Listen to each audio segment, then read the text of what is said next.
Chapter 13. The street lamps were lit, but the rain had ceased, and there was a momentary revival of light in the upper sky.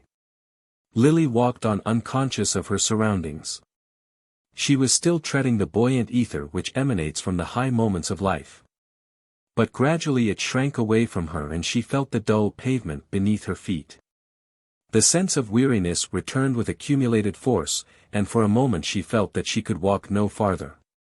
She had reached the corner of 41st Street and 5th Avenue, and she remembered that in Bryant Park there were seats where she might rest.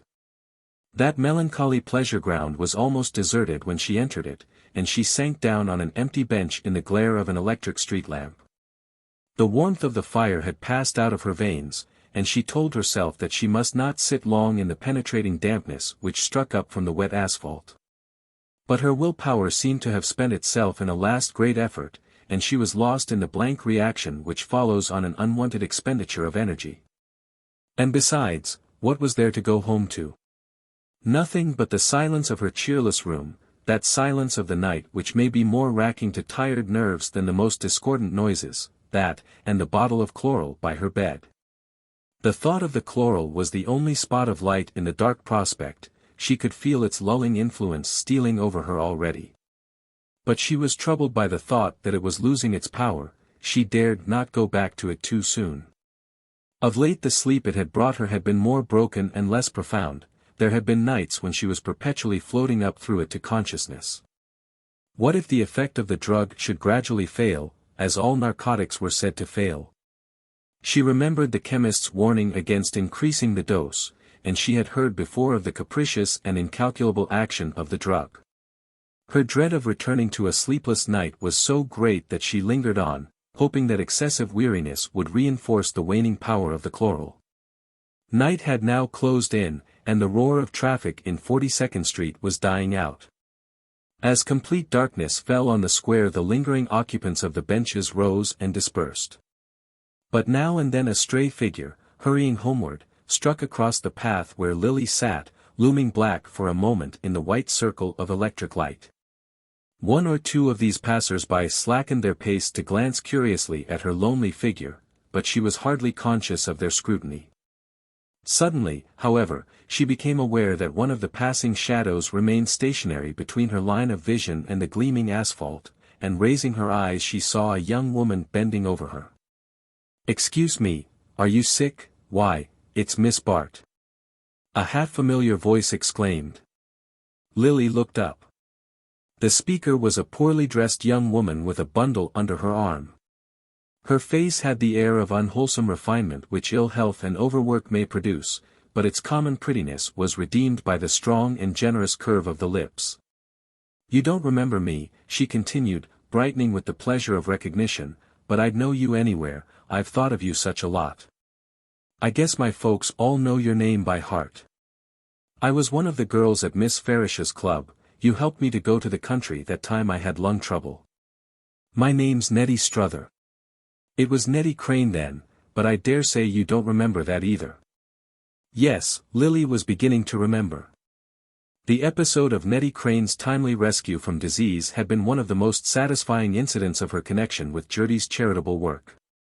She had furnished the girl with the means to go to a sanatorium in the mountains. It struck her now with a peculiar irony that the money she had used had been Gus Trenor's. She tried to reply, to assure the speaker that she had not forgotten. But her voice failed in the effort, and she felt herself sinking under a great wave of physical weakness. Nettie Struther, with a startled exclamation, sat down and slipped a shabbily clad arm behind her back. "Why, Miss Bart, you are sick. Just lean on me a little till you feel better." A faint glow of returning strength seemed to pass into Lily from the pressure of the supporting arm. "I'm only tired, it is nothing," she found voice to say in a moment. And then, as she met the timid appeal of her companion's eyes, she added involuntarily, "I have been unhappy, in great trouble." "You in trouble? I've always thought of you as being so high up, where everything was just grand. Sometimes, when I felt real mean, and got to wondering why things were so queerly fixed in the world, I used to remember that you were having a lovely time, anyhow, and that seemed to show there was a kind of justice somewhere. But you mustn't sit here too long, it's fearfully damp. Don't you feel strong enough to walk on a little ways now?" she broke off. Yes, I must go home," Lily murmured, rising. Her eyes rested wonderingly on the thin shabby figure at her side. She had known Nettie Crane as one of the discouraged victims of overwork and anemic parentage, one of the superfluous fragments of life destined to be swept prematurely into that social refuse heap of which Lily had so lately expressed her dread. But Nettie Struther's frail envelope was now alive with hope and energy. Whatever fate the future reserved for her, she would not be cast into the refuse heap without a struggle. "I am very glad to have seen you," Lily continued, summoning a smile to her unsteady lips. "It'll be my turn to think of you as happy, and the world will seem a less unjust place to me too. Oh, but I can't leave you like this, you're not fit to go home alone. And I can't go with you either," Nettie Struther wailed with a start of recollection. "You see, it's my husband's night shift, he's a motorman, and the friend I leave the baby with has to step upstairs to get her husband's supper at 7. I didn't tell you I had a baby, did I? She'll be 4 months old day after tomorrow, and to look at her you wouldn't think I'd ever had a sick day. I'd give anything to show you the baby, Miss Bart, and we live right down the street here, it's only 3 blocks off." She lifted her eyes tentatively to Lily's face, and then added with a burst of courage, "Why won't you get right into the cars and come home with me while I get baby's supper? It's real warm in our kitchen, and you can rest there, and I'll take you home as soon as ever she drops off to sleep." It was warm in the kitchen, which, when Nettie Struther's match had made a flame leap from the gas jet above the table, revealed itself to Lily as extraordinarily small and almost miraculously clean. A fire shone through the polished flanks of the iron stove, and near it stood a crib in which a baby was sitting upright, with incipient anxiety struggling for expression on a countenance still placid with sleep. Having passionately celebrated her reunion with her offspring, and excused herself in cryptic language for the lateness of her return, Nettie restored the baby to the crib and shyly invited Miss Bart to the rocking chair near the stove. "We've got a parlor too," she explained with pardonable pride, "but I guess it's warmer in here, and I don't want to leave you alone while I'm getting baby's supper." On receiving Lily's assurance that she much preferred the friendly proximity of the kitchen fire, Mrs. Struther proceeded to prepare a bottle of infantile food, which she tenderly applied to the baby's impatient lips. And while the ensuing degustation went on, she seated herself with a beaming countenance beside her visitor. "You're sure you won't let me warm up a drop of coffee for you, Miss Bart? There's some of baby's fresh milk left over. Well, maybe you'd rather just sit quiet and rest a little while. It's too lovely having you here. I've thought of it so often that I can't believe it's really come true. I've said to George again and again, I just wish Miss Bart could see me now, and I used to watch for your name in the papers, and we'd talk over what you were doing, and read the descriptions of the dresses you wore. I haven't seen your name for a long time, though, and I began to be afraid you were sick, and it worried me so that George said I'd get sick myself, fretting about it." Her lips broke into a reminiscent smile. "Well, I can't afford to be sick again, that's a fact, the last spell nearly finished me. When you sent me off that time I never thought I'd come back alive, and I didn't much care if I did. You see, I didn't know about George and the baby then." She paused to readjust the bottle to the child's bubbling mouth. "You precious, don't you be in too much of a hurry. Was it mad with Mommer for getting its supper so late?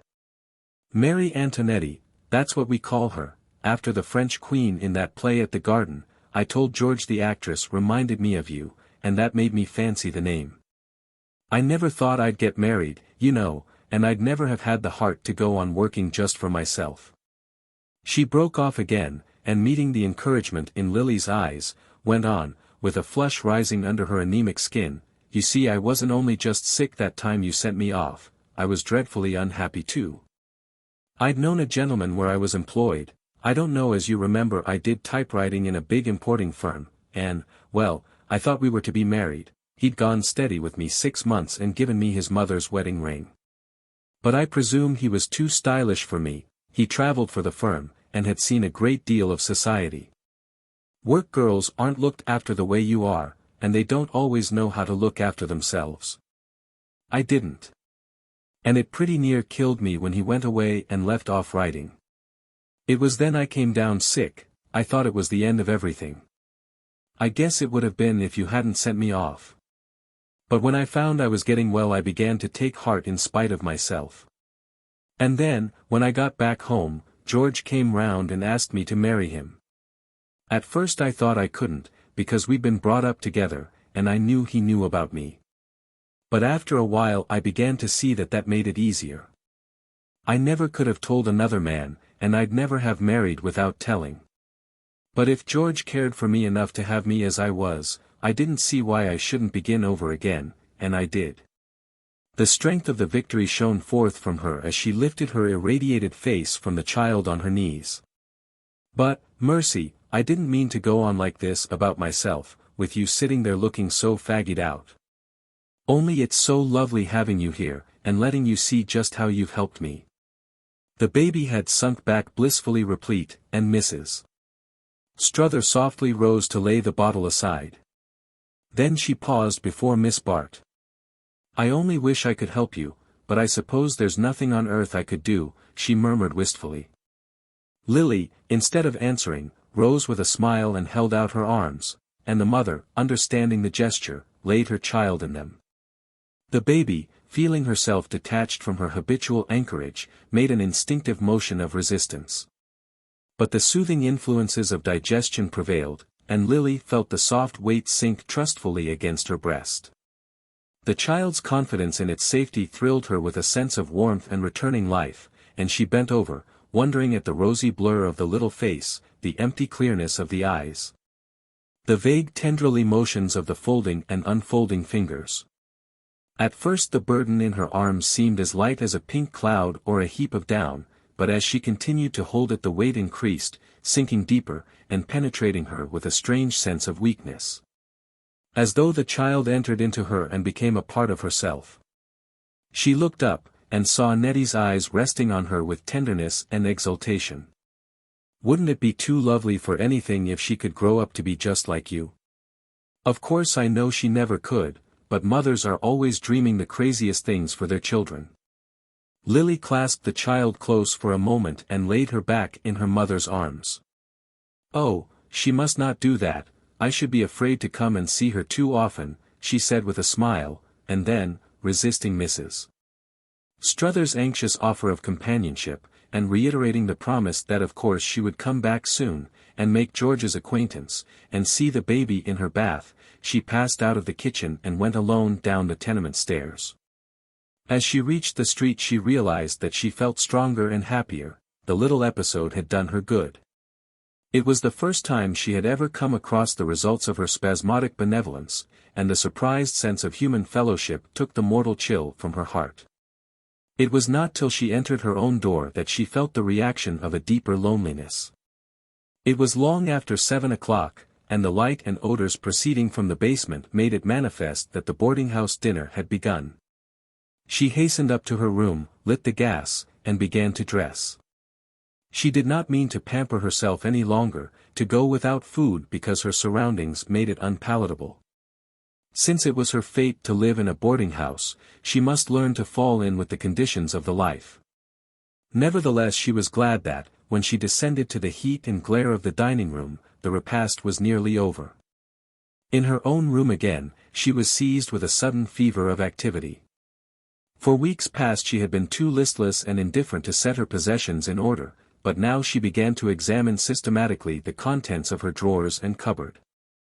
She had a few handsome dresses left, survivals of her last phase of splendor, on the Sabrina and in London, but when she had been obliged to part with her maid she had given the woman a generous share of her cast-off apparel.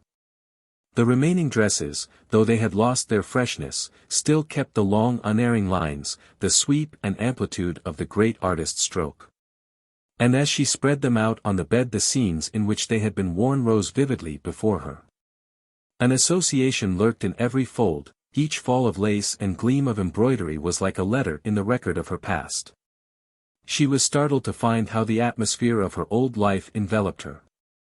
But, after all, it was the life she had been made for, every dawning tendency in her had been carefully directed toward it, all her interests and activities had been taught to center around it. She was like some rare flower grown for exhibition, a flower from which every bud had been nipped except the crowning blossom of her beauty. Last of all, she drew forth from the bottom of her trunk a heap of white drapery which fell shapelessly across her arm. It was the Reynolds dress she had worn in the Bry tableaux.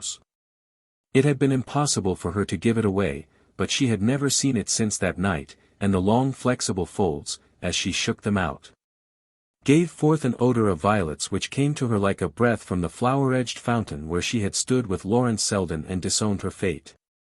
She put back the dresses one by one, laying away with each some gleam of light, some note of laughter, some stray waft from the rosy shores of pleasure. She was still in a state of highly wrought impressionability, and every hint of the past sent a lingering tremor along her nerves. She had just closed her trunk on the white folds of the Reynolds dress when she heard a tap at her door, and the red fist of the Irish maid-servant thrust in a belated letter. Carrying it to the light, Lily read with surprise the address stamped on the upper corner of the envelope. It was a business communication from the office of her aunt's executors, and she wondered what unexpected development had caused them to break silence before the appointed time. She opened the envelope and a check fluttered to the floor. As she stooped to pick it up, the blood rushed to her face. The check represented the full amount of Mrs. Peniston's legacy, and the letter accompanying it explained that the executors, having adjusted the business of the estate with less delay than they had expected, had decided to anticipate the date fixed for the payment of the bequests. Lily sat down beside the desk at the foot of her bed, and spreading out the check, read over and over the $10,000 written across it in a steely business hand. 10 months earlier the amount it stood for had represented the depths of penury, but her standard of values had changed in the interval, and now visions of wealth lurked in every flourish of the pen. As she continued to gaze at it, she felt the glitter of the visions mounting to her brain, and after a while she lifted the lid of the desk and slipped the magic formula out of sight. It was easier to think without those 5 figures dancing before her eyes, and she had a great deal of thinking to do before she slept. She opened her checkbook, and plunged into such anxious calculations as had prolonged her vigil at Bellamont on the night when she had decided to marry Percy Gryce. Poverty simplifies bookkeeping, and her financial situation was easier to ascertain than it had been then. But she had not yet learned the control of money, and during her transient phase of luxury at the Emporium she had slipped back into habits of extravagance which still impaired her slender balance. A careful examination of her checkbook, and of the unpaid bills in her desk, showed that, when the latter had been settled, she would have barely enough to live on for the next 3 or 4 months. And even after that, if she were to continue her present way of living, without earning any additional money, all incidental expenses must be reduced to the vanishing point. She hid her eyes with a shudder, beholding herself at the entrance of that ever-narrowing perspective down which she had seen Miss Silverton's dowdy figure take its despondent way. It was no longer, however, from the vision of material poverty that she turned with the greatest shrinking. She had a sense of deeper impoverishment, of an inner destitution compared to which outward conditions dwindled into insignificance. It was indeed miserable to be poor, to look forward to a shabby, anxious middle age, leading by dreary degrees of economy and self-denial to gradual absorption in the dingy communal existence of the boarding-house. But there was something more miserable still. It was the clutch of solitude at her heart, the sense of being swept like a stray uprooted growth down the heedless current of the years. That was the feeling which possessed her now, the feeling of being something rootless and ephemeral, mere spindrift of the whirling surface of existence, without anything to which the poor little tentacles of self could cling before the awful flood submerged them. And as she looked back she saw that there had never been a time when she had had any real relation to life. Her parents too had been rootless, blown hither and thither on every wind of fashion, without any personal existence to shelter them from its shifting gusts. She herself had grown up without any one spot of earth being dearer to her than another. There was no center of early pieties, of grave endearing traditions, to which her heart could revert and from which it could draw strength for itself and tenderness for others.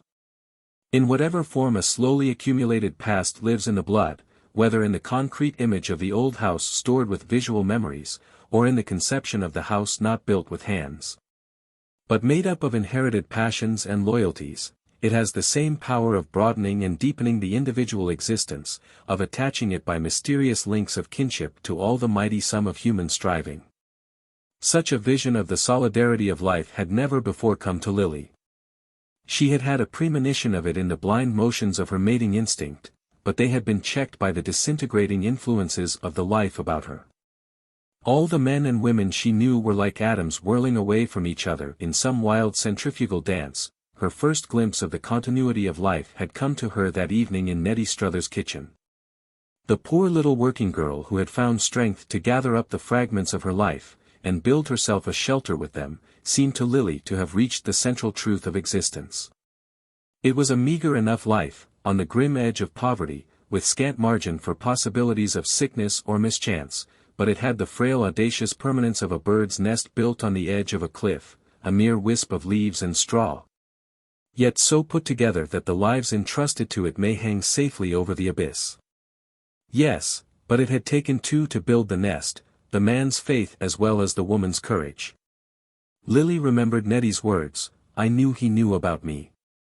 Her husband's faith in her had made her renewal possible. It is so easy for a woman to become what the man she loves believes her to be. Well, Selden had twice been ready to stake his faith on Lily Bart. But the third trial had been too severe for his endurance. The very quality of his love had made it the more impossible to recall to life. If it had been a simple instinct of the blood, the power of her beauty might have revived it. But the fact that it struck deeper, that it was inextricably wound up with inherited habits of thought and feeling, made it as impossible to restore to growth as a deep-rooted plant torn from its bed. Selden had given her of his best. But he was as incapable as herself of an uncritical return to former states of feeling. There remained to her, as she had told him, the uplifting memory of his faith in her, but she had not reached the age when a woman can live on her memories. As she held Nettie Struthers' child in her arms, the frozen currents of youth had loosed themselves and run warm in her veins, the old life hunger possessed her, and all her being clamored for its share of personal happiness. Yes, it was happiness she still wanted, and the glimpse she had caught of it made everything else of no account. One by one she had detached herself from the baser possibilities, and she saw that nothing now remained to her but the emptiness of renunciation. It was growing late, and an immense weariness once more possessed her. It was not the stealing sense of sleep, but a vivid wakeful fatigue, a wan lucidity of mind against which all the possibilities of the future were shadowed forth gigantically. She was appalled by the intense cleanness of the vision. She seemed to have broken through the merciful veil which intervenes between intention and action, and to see exactly what she would do in all the long days to come. There was the check in her desk, for instance. She meant to use it in paying her debt to Trenor, but she foresaw that when the morning came she would put off doing so, would slip into gradual tolerance of the debt. The thought terrified her. She dreaded to fall from the height of her last moment with Lawrence Selden. But how could she trust herself to keep her footing? She knew the strength of the opposing impulses, she could feel the countless hands of habit dragging her back into some fresh compromise with fate. She felt an intense longing to prolong, to perpetuate, the momentary exaltation of her spirit. If only life could end now, end on this tragic yet sweet vision of lost possibilities, which gave her a sense of kinship with all the loving and foregoing in the world. She reached out suddenly and, drawing the check from her writing desk, enclosed it in an envelope which she addressed to her bank. She then wrote out a check for Trenor, and placing it, without an accompanying word, in an envelope inscribed with his name, laid the two letters side by side on her desk. After that she continued to sit at the table, sorting her papers and writing, till the intense silence of the house reminded her of the lateness of the hour. In the street the noise of wheels had ceased, and the rumble of the elevated came only at long intervals through the deep unnatural hush.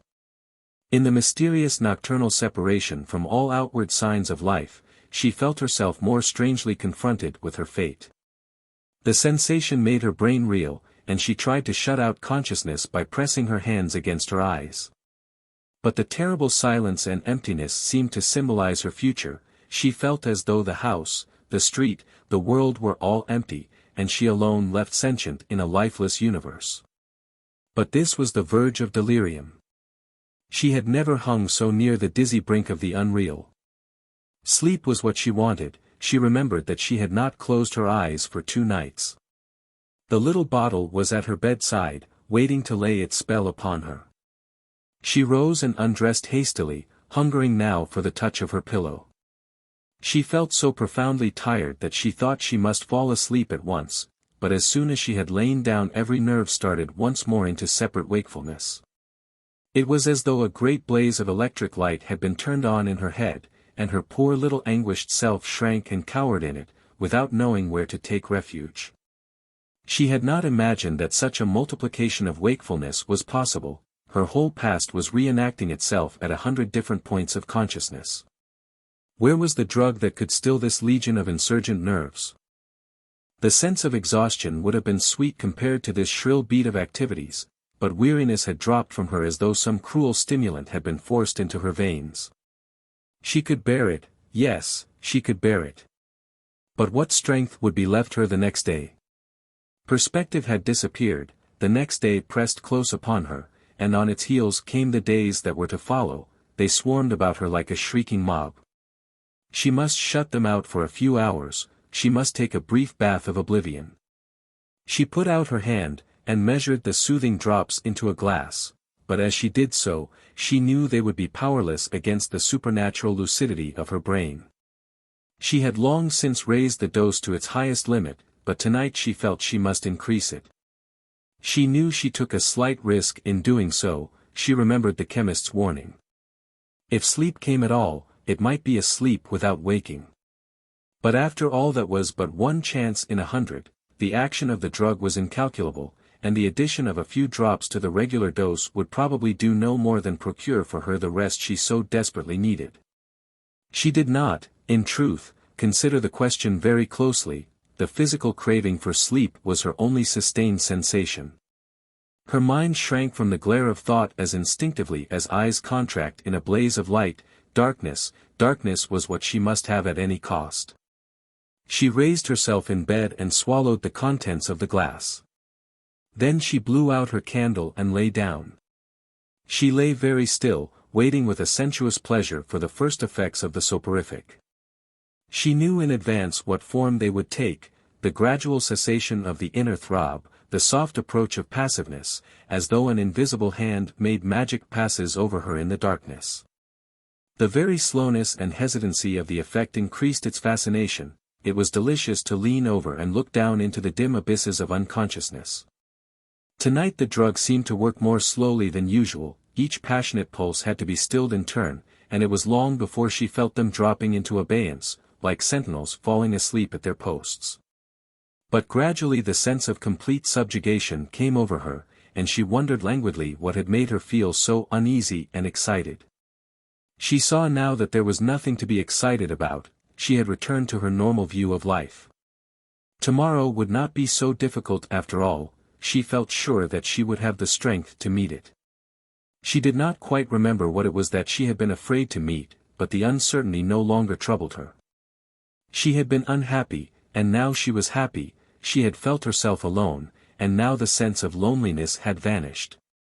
She stirred once, and turned on her side, and as she did so, she suddenly understood why she did not feel herself alone. It was odd, but Nettie Struthers' child was lying on her arm. She felt the pressure of its little head against her shoulder. She did not know how it had come there, but she felt no great surprise at the fact, only a gentle penetrating thrill of warmth and pleasure. She settled herself into an easier position, hollowing her arm to pillow the round downy head, and holding her breath lest a sound should disturb the sleeping child.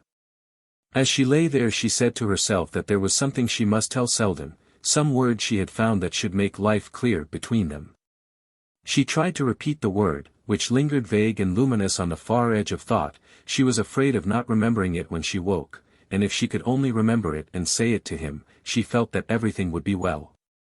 Slowly the thought of the word faded, and sleep began to enfold her. She struggled faintly against it, feeling that she ought to keep awake on account of the baby. But even this feeling was gradually lost in an indistinct sense of drowsy peace, through which, of a sudden, a dark flash of loneliness and terror tore its way. She started up again, cold and trembling with the shock. For a moment she seemed to have lost her hold of the child. But no, she was mistaken. The tender pressure of its body was still close to hers, the recovered warmth flowed through her once more, she yielded to it, sank into it, and slept. Chapter 14. The next morning rose mild and bright, with a promise of summer in the air. The sunlight slanted joyously down Lily's street, mellowed the blistered house front, gilded the paintless railings of the doorstep, and struck prismatic glories from the panes of her darkened window. When such a day coincides with the inner mood there is intoxication in its breath, and Selden, hastening along the street through the squalor of its morning confidences, felt himself thrilling with a youthful sense of adventure. He had cut loose from the familiar shores of habit, and launched himself on uncharted seas of emotion. All the old tests and measures were left behind, and his course was to be shaped by new stars. That course, for the moment, led merely to Miss Bart's boarding house, but its shabby doorstep had suddenly become the threshold of the untried. As he approached he looked up at the triple row of windows, wondering boyishly which one of them was hers. It was 9 o'clock, and the house, being tenanted by workers, already showed an awakened front to the street. He remembered afterward having noticed that only one blind was down. He noticed too that there was a pot of pansies on one of the window sills, and at once concluded that the window must be hers. It was inevitable that he should connect her with the one touch of beauty in the dingy scene. 9 o'clock was an early hour for a visit, but Selden had passed beyond all such conventional observances. He only knew that he must see Lily Bart at once. He had found the word he meant to say to her, and it could not wait another moment to be said. It was strange that it had not come to his lips sooner, that he had let her pass from him the evening before without being able to speak it. But what did that matter, now that a new day had come? It was not a word for twilight, but for the morning. Selden ran eagerly up the steps and pulled the bell, and even in his state of self-absorption it came as a sharp surprise to him that the door should open so promptly. It was still more of a surprise to see, as he entered, that it had been opened by Gertie Farish, and that behind her, in an agitated blur, several other figures ominously loomed. "Lawrence!" Gertie cried in a strange voice, "How could you get here so quickly?" And the trembling hand she laid on him seemed instantly to close about his heart. He noticed the other faces, vague with fear and conjecture. He saw the landlady's imposing bulk sway professionally toward him. But he shrank back, putting up his hand, while his eyes mechanically mounted the steep black walnut stairs, up which he was immediately aware that his cousin was about to lead him. A voice in the background said that the doctor might be back at any minute, and that nothing, upstairs, was to be disturbed. Someone else exclaimed, "It was the greatest mercy." Then Selden felt that Gertie had taken him gently by the hand, and that they were to be suffered to go up alone. In silence they mounted the 3 flights, and walked along the passage to a closed door. Gertie opened the door, and Selden went in after her. Though the blind was down, the irresistible sunlight poured a tempered golden flood into the room, and in its light Selden saw a narrow bed along the wall, and on the bed, with motionless hands and calm unrecognizing face, the semblance of Lily Bart. That it was her real self, every pulse in him ardently denied. Her real self had lain warm on his heart but a few hours earlier. What had he to do with this estranged and tranquil face which, for the first time, neither paled nor brightened at his coming? Gertie, strangely tranquil too, with the conscious self-control of one who has ministered to much pain, stood by the bed, speaking gently, as if transmitting a final message. The doctor found a bottle of chloral. She had been sleeping badly for a long time, and she must have taken an overdose by mistake.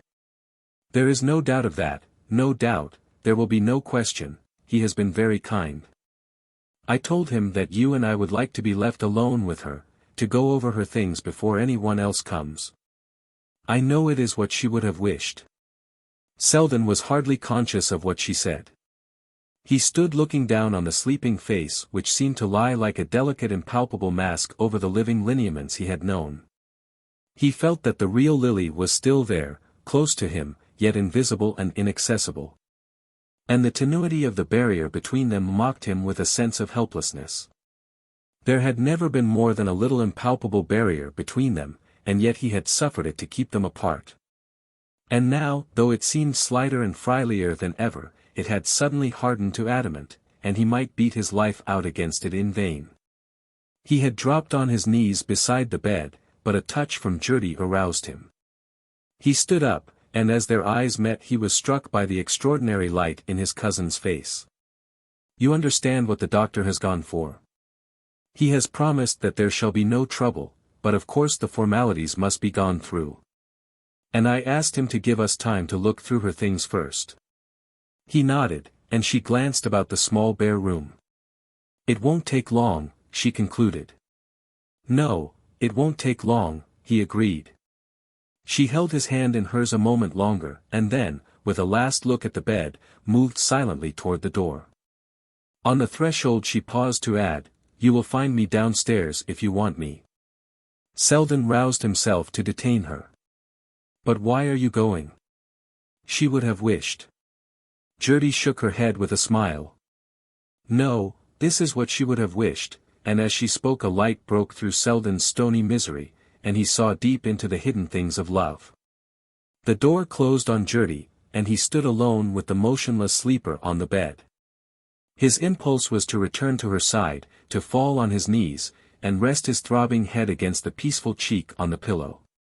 They had never been at peace together, they two, and now he felt himself drawn downward into the strange mysterious depths of her tranquility. But he remembered Gertie's warning words. He knew that, though time had ceased in this room, its feet were hastening relentlessly toward the door. Gertie had given him this supreme half-hour, and he must use it as she willed. He turned and looked about him, sternly compelling himself to regain his consciousness of outward things. There was very little furniture in the room. The shabby chest of drawers was spread with a lace cover, and set out with a few gold-topped boxes and bottles, a rose-colored pincushion, a glass tray strewn with tortoise-shell hairpins. He shrank from the poignant intimacy of these trifles. And from the blank surface of the toilet mirror above them. These were the only traces of luxury, of that clinging to the minute observance of personal seemliness, which showed what her other renunciations must have cost. There was no other token of her personality about the room, unless it showed itself in the scrupulous neatness of the scant articles of furniture, a washing stand, 2 chairs, a small writing desk, and the little table near the bed. On this table stood the empty bottle and glass, and from these also he averted his eyes. The desk was closed, but on its slanting lid lay 2 letters which he took up. One bore the address of a bank, and as it was stamped and sealed, Selden, after a moment's hesitation, laid it aside. On the other letter he read Gus Trenor's name, and the flap of the envelope was still ungummed. Temptation leapt on him like the stab of a knife. He staggered under it, steadying himself against the desk. Why had she been writing to Trenor, writing, presumably, just after their parting of the previous evening?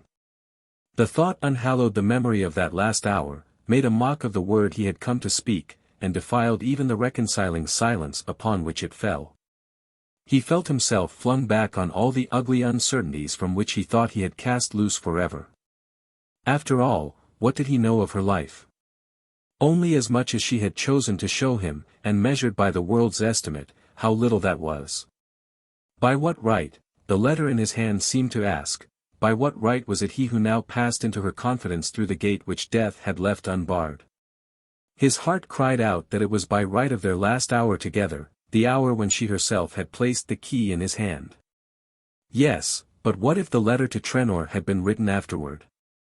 He put it from him with sudden loathing, and setting his lips, addressed himself resolutely to what remained of his task. After all, that task would be easier to perform, now that his personal stake in it was annulled. He raised the lid of the desk, and saw within it a checkbook and a few packets of bills and letters, arranged with the orderly precision which characterized all her personal habits. He looked through the letters first, because it was the most difficult part of the work. They proved to be few and unimportant, but among them he found, with a strange commotion of the heart, the note he had written her the day after the Briss entertainment. "When may I come to you?" His words overwhelmed him with a realization of the cowardice which had driven him from her at the very moment of attainment. Yes, he had always feared his fate, and he was too honest to disown his cowardice now. For had not all his old doubts started to life again at the mere sight of Trenor's name? He laid the note in his card case, folding it away carefully, as something made precious by the fact that she had held it so. Then, growing once more aware of the lapse of time, he continued his examination of the papers. To his surprise, he found that all the bills were receipted, there was not an unpaid account among them. He opened the checkbook, and saw that, the very night before, a check of $10,000 from Mrs. Peniston's executors had been entered in it. The legacy, then, had been paid sooner than Gertie had led him to expect. But, turning another page or two, he discovered with astonishment that, in spite of this recent accession of funds, the balance had already declined to a few dollars.